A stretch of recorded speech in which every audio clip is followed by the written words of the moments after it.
Hola, bienvenido a un episodio más del podcast La Ciencia de la Pérdida de Peso.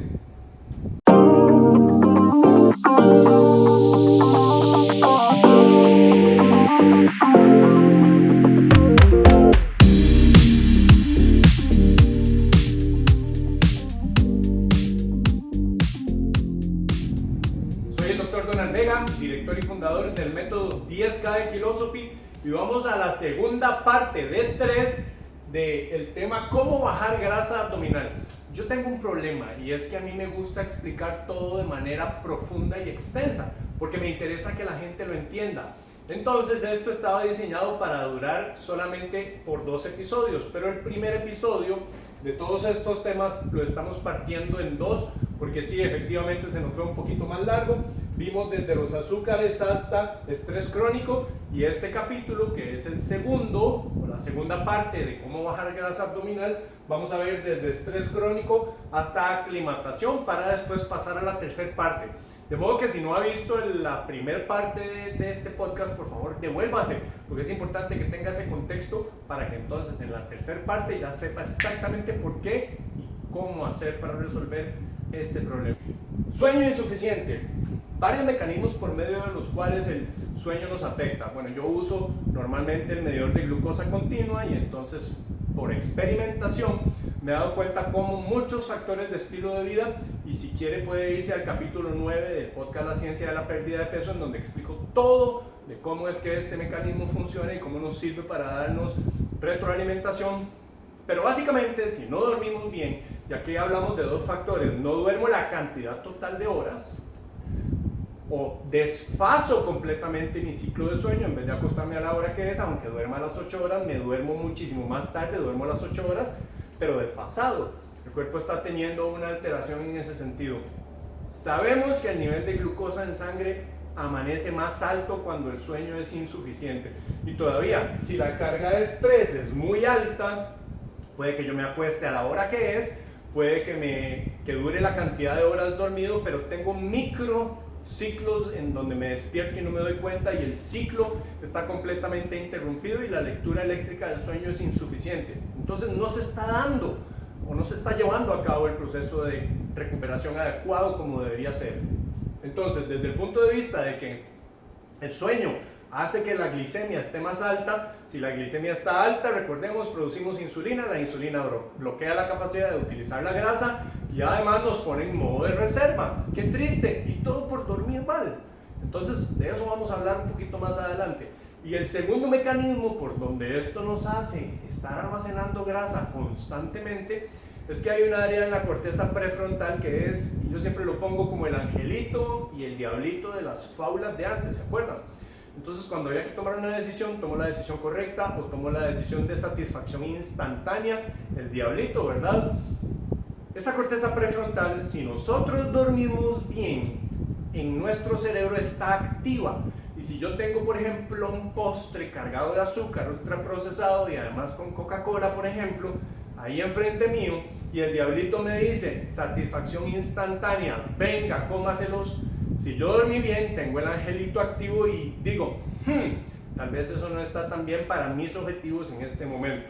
Y de ahí la importancia de tener un objetivo claro, porque si yo no tengo un objetivo claro, entonces no tengo una estrategia que seguir. Pero si tengo un objetivo claro, en este caso, no ser parte de ese 66% de la gente que tiene sobrepeso, entonces claramente hay algo que mi angelito me dice, mejor no lo haga, tómese su espacio, respire, váyase, haga algo diferente, tome agua, para que no caiga en el diablito, en esa tentación de algo que sabe que le va a afectar negativamente.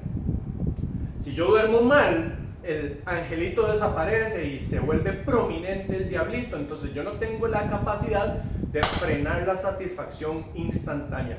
Que dicho sea de paso, en un estudio que se hizo para determinar por qué la gente no logra estar con salud, se descubre que uno de los factores es esa incapacidad de frenar la satisfacción instantánea.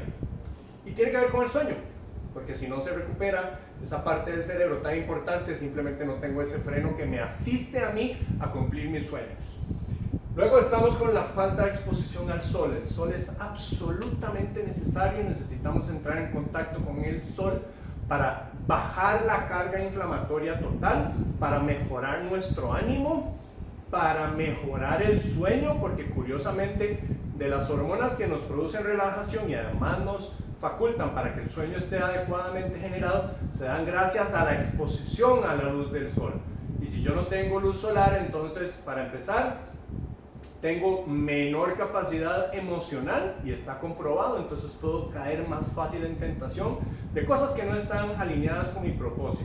Segundo, la inflamación está alta y se acuerdan lo que hablábamos ahora, cuando nosotros tenemos la leptina que logra ingresar al cerebro y se da toda esta señal de la tiroides, estamos funcionando bien. Pero si hay altos niveles de inflamación, esto está sellado, no puede generar la leptina su mensaje y entonces tenemos resistencia a la insulina. Uno de los grandes factores que el sol produce en nuestro cuerpo es bajar la carga inflamatoria y es poderosísimo. Entonces vean ustedes cómo un tema tan simple como asolearnos, que ya no lo hacemos porque pasamos dentro de oficinas todo el día, puede afectarnos. Y además está, por supuesto, el tema anímico que lo hablábamos anteriormente.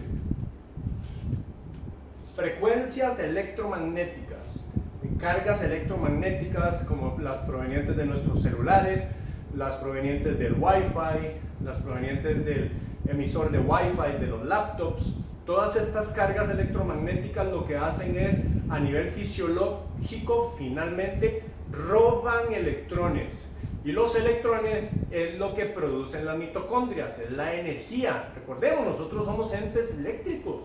Funcionamos gracias a esa producción de energía que al final es energía química convertida en electricidad que hace que logremos funcionar. Pero ¿qué pasa si mi carga de electrones está disminuida porque estoy sometido continuamente a las cargas electromagnéticas no nativas? Ahí estoy teniendo un problema fundamental en donde hay fuga de electrones y estoy constantemente con hambre para recuperarlas. Y entonces caemos en la tentación y franca búsqueda de carbohidratos de ultraprocesados y azúcares refinados porque son los que más energía más rápida nos dan. No el tipo ideal de energía, sino la más rápida, pero así de rápida como es, así de rápido nos produce insulina y así de rápido nos bloquea la capacidad de usar grasa y nos hace que empecemos a bajar nuestra capacidad de aumentar la capacidad de almacenar grasa y bajar la capacidad de usar nuestra propia grasa. Entonces es importantísimo tener esto presente. Una mentalidad negativa.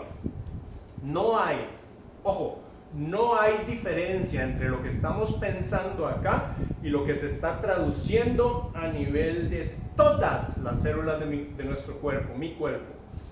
La doctora Candace Pert, en su libro Molecules of Emotion, ella casi se lleva el premio Nobel de Medicina y Fisiología porque descubre que todas las moléculas que nosotros generamos en nuestro cerebro como neurotransmisores tienen receptores a nivel de todas las células en nuestro cuerpo. Es decir, que si yo estoy emocionado y estoy produciendo dopamina con gran carga energética, esa gran carga energética se va a todas las células, dopamina, y tiene receptores para que lo que genere en cerebro, que es un estado de emocionado, automáticamente se traduzca al resto del cuerpo y entramos en una vibración positiva en este caso. Entonces, el gran aporte de la doctora Pert es que literalmente hay una conexión mente-cuerpo a través de neurotransmisores, hormonas y receptores en donde hay una comunicación. Cerebro es director y el resto de los instrumentos, todas las células de nuestro cuerpo están generando resonancia en relación a la dirección que se da arriba. Pero todo es un unísono, se da tanto como es arriba como lo es abajo. Entonces, ¿qué pasa si hay una persona que dice, no, esto es súper complicado? Yo he intentado mil cosas y siempre me estanco o estoy estancada. Automáticamente está creando una realidad fisiológica a partir de la decisión que tomó de cuál era su estado en ese momento. Por eso yo hablo tanto de la fe cuando entramos en una intervención. La fe es la capacidad, y es una definición que a mí me encanta, la capacidad de ver lo invisible y creer en lo increíble para obtener lo que las masas consideran imposible. Pero para mí es una realidad porque yo me enfoco y estoy totalmente convencido de que lo voy a alcanzar. Entonces vean qué importante el tema de la mentalidad. La deshidratación. Cuando yo estoy deshidratado, voy a mencionar un par de cosas que nosotros le mencionamos a los pacientes. Número uno, El centro de saciedad de agua manda señales de hambre equivocadamente, cuando en realidad lo que debería mandar es una señal de tomar agua. Se confunden y nuestro comportamiento las confunde, y cuando yo tengo sed y mi cuerpo me lo está pidiendo, suelo confundirlo con hambre y entonces empiezo a comer cuando en realidad lo que necesitaba era tomar agua. Esto lo define muy bien el Dr. Batman Jellish en el libro Your Body's Many Cries for Water.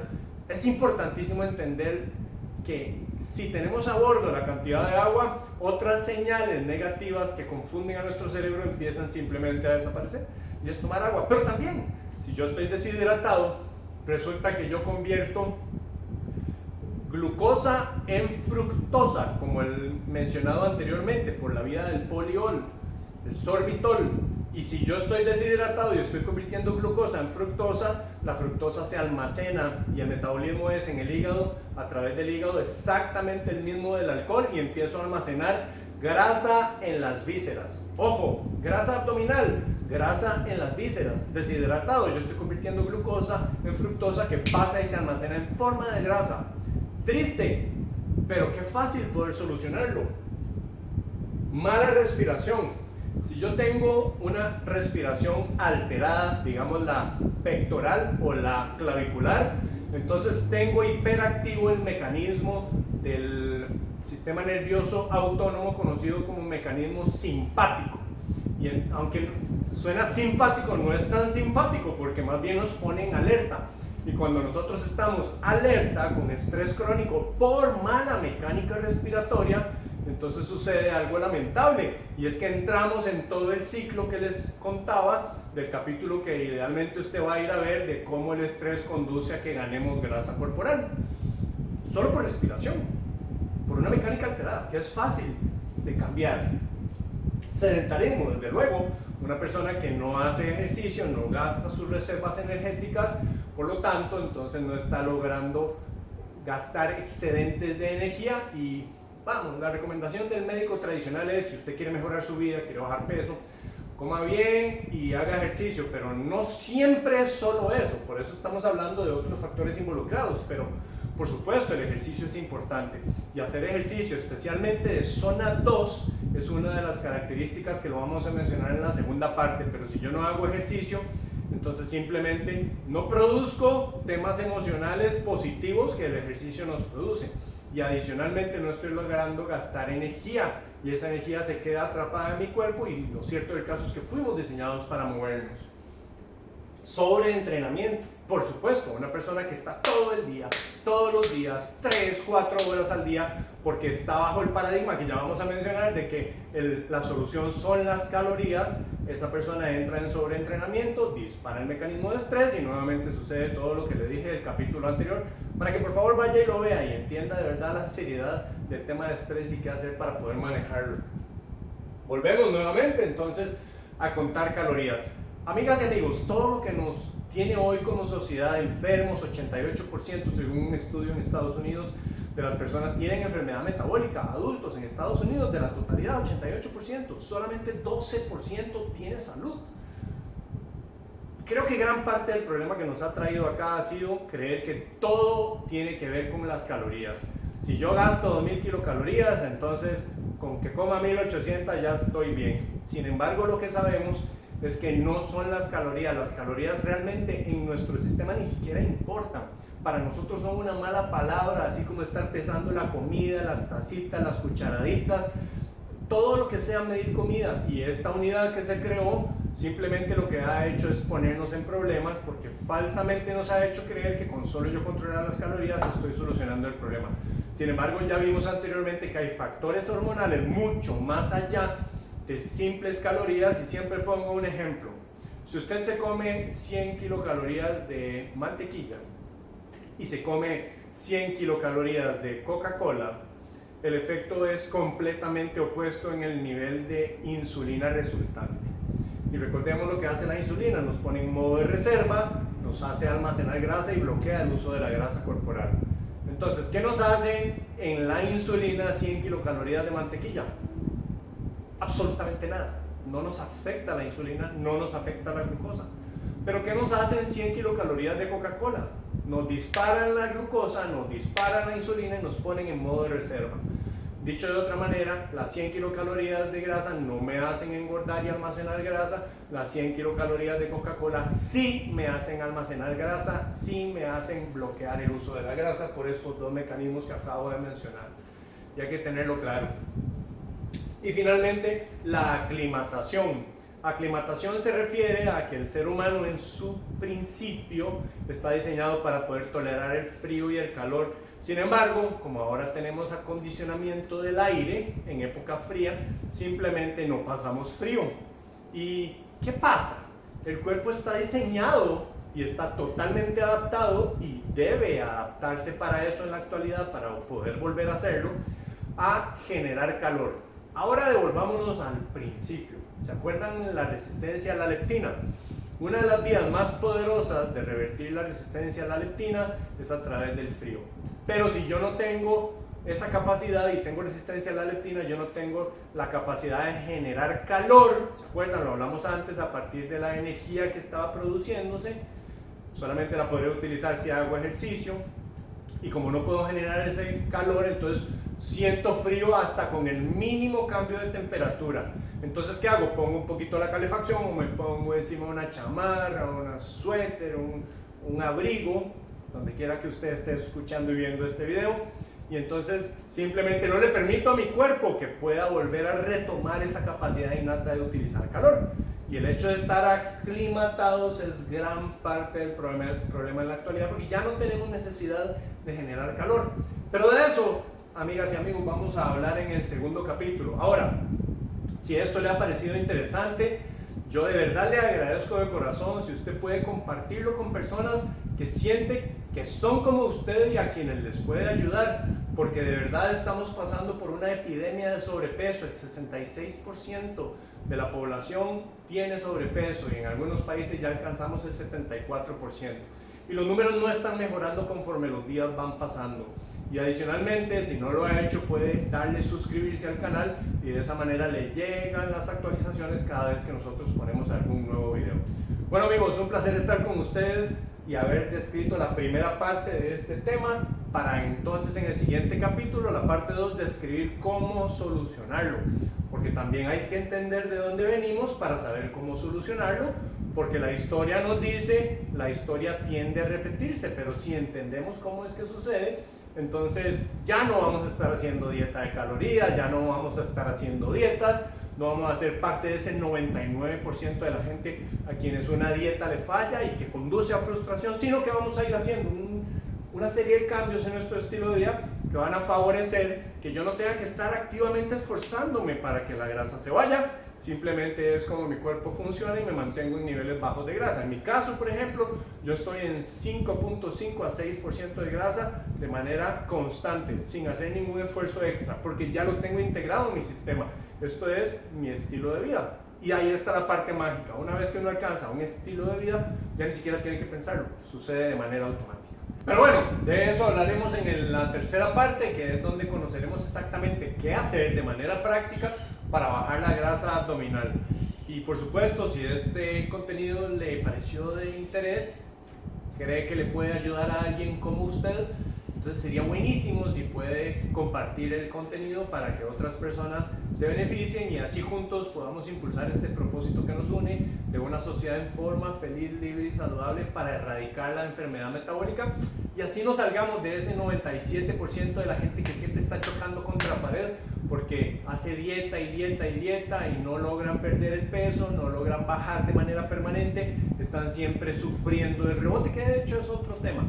Y bueno, también, si no lo ha hecho, suscríbase en el canal para que le llegue información de cada uno de nuestros nuevos capítulos. Nos vemos en el siguiente episodio.